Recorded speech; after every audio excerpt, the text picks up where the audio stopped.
I owe Evan Bouchard an apology.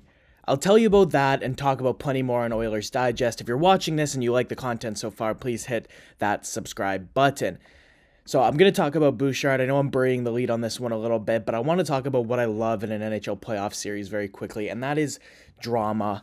Obviously, the more dramatic a series is, the more exciting it'll end up being, and there's been drama in this series so far, has there ever? Through 4 games, Edmonton has found a few different ways to win. Game 1 was your prototypical Oilers victory, with a superstar showing up in a big way to help them win a high-scoring 7-4 thriller. Game 2 for the Oilers was another that fans may have long come to expect, and that's simply the offense failing to outscore what was not a very good defensive performance, and not a great Stuart Skinner performance either. You saw a small defensive error lead to an opportunistic Adrian Kempe goal. The Bouchard-Ekholm pairing were beaten again by Kempe for a 2-0 goal. Edmonton got one back, managed to force back into the game. They managed to tie it, send it to overtime, but Anze Kopitar scored in overtime off the rush. 5-4 Kings win, 1-1 series. And now we're going to move on to the 2 games in LA. Edmonton had scored 11 through 2 games in the first 2 games of the series, but they'd conceded 9. And a 4.5 goals against per game probably isn't a sustainable number to keep up with in a playoff series. Game 3 brought the offense to LA, but did not bring the defensive shakiness that was in Edmonton. The Oilers stood firm. Stuart Skinner stopped 27 of 28, and that was complemented by McDavid, Draisaitl, and Nugent-Hopkins, each scoring 3 points in what was a dominant 6-1 win. Through 3 games, the third was not only the best for the team defense, but the best for Stuart Skinner by far, which was very encouraging heading into a Game 4 that could easily prove crucial. Heading back to Edmonton with a 3-1 series lead and in a 2-2 tie are 2 vastly different outcomes, one of which would leave the Oilers needing just 1 more win on 3 attempts to advance, and the other teeing up what would unquestionably be a stressful best-of-3 to decide the series. On the other side of things, Los Angeles' thought process would surely view Game 4 even more crucially than Edmonton's might. To them, a 3-1 series deficit against a team that had scored 17 goals on you through 3 games would feel like game, set, match in the series. LA threw out a Hail Mary before Game 4 by starting David Rittich after Cam Talbot's 1-2 record to open the series, Rittich becoming the 6th goaltender for the Los Angeles Kings to face the Edmonton Oilers in 3 years' worth of playoff series. The Kings no doubt played in Game 4 like their playoff lives depended on it, especially to start. They outshot Edmonton 10-4 through 1, and Stuart Skinner stood tall. He was so good, denying the Kings each scoring chance they had, and doing so with a measure of relative ease and calm that we've scarcely seen from Stuart Skinner in the playoffs over the last 2 seasons. Despite the edge the Kings had in shots and in the course of play, they still created their chances in the opening frame. I will now finally get to what I said at the top of this video, and that's talking about Evan Bouchard, because obviously to start the scoring, he had the go-ahead goal on the power play with an absolute rocket from the line after a very well-engineered setup from Draisaitl and McDavid. What I loved about Bouchard yesterday, though, was the simple things. His defensive coverage was great. His gap control and active stick in transition were excellent.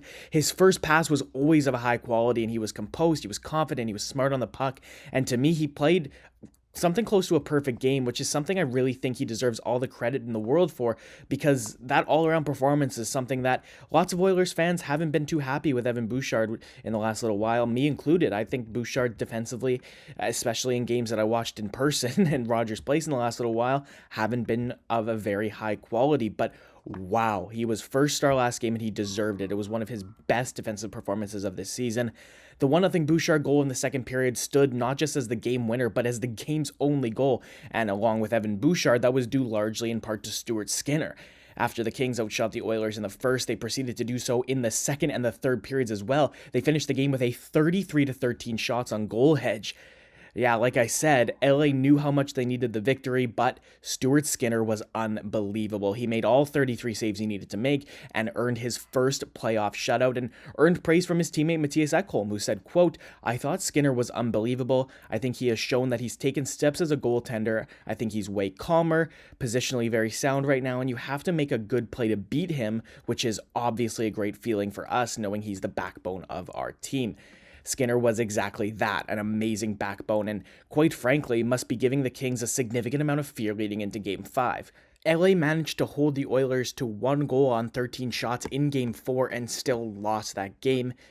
The odds of the Oilers' offensive output being similar to this again are very low. Game 5 goes at Rogers Place in Edmonton on Wednesday, and you have to assume that the Oilers' 1 goal on 13 shots isn't going to be replicated. They're probably going to get more, and if they do, well, lastly, a report that was probably pretty unexpected to Oilers fans in the middle of a playoff series is, according to Oilers Now host Bob Stauffer, Edmonton are looking to lock down Vinnie Desharnais to a long-term extension, possibly upwards of 6 years.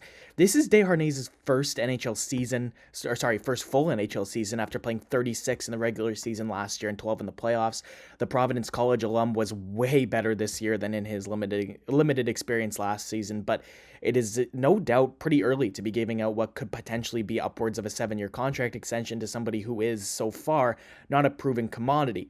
However, what Oilers fans, myself included, all have to remember is that this is the trend of the NHL. Long in the past is the, quote, you have to earn the money before you make it mantra. Most notably, Buffalo gave Mattias Samuelsson a 7-year contract after 54 NHL games back in October 2022. You can add Samuelsson to a list that includes Owen Power, Jack Hughes, Nico Hischier, Mitch Marner, Kirill Kaprizov, Miro Heiskanen, Brady Tkachuk, Jake Sanderson, Josh Norris, Cole Caulfield, Dylan Cousins, Matt Boldy, and more, who are players who recently signed long-term extensions right out of their entry-level contracts. Obviously, the level of those players and the level of Desharnais is vastly different, but all that is to say that the era of the bridge deal is more likely than not in the past. The salary cap is forcing NHL teams to prioritize term for younger players they believe will only grow in value. For instance, if the Oilers did give Desharnais a 1 or 2 year bridge deal and he excels during that contract, the price to keep him after that will be much higher than what they'd have to shell out now AAV-wise on a longer term deal. It's a high risk, high reward mindset, and we'll obviously see what the Oilers do. Adding to the risk is the age of Vinnie Desharnais, unlike most players about to sign their second NHL contracts. He's 27. A 7-year deal would take this player to the age of 34, which is a risk when you're dealing with a guy who already is far from the quickest player around. Anyways, what do you think about the series? What do you think about Bouchard, Skinner, or Desharnais? Drop a like, drop a comment, and tune in next time.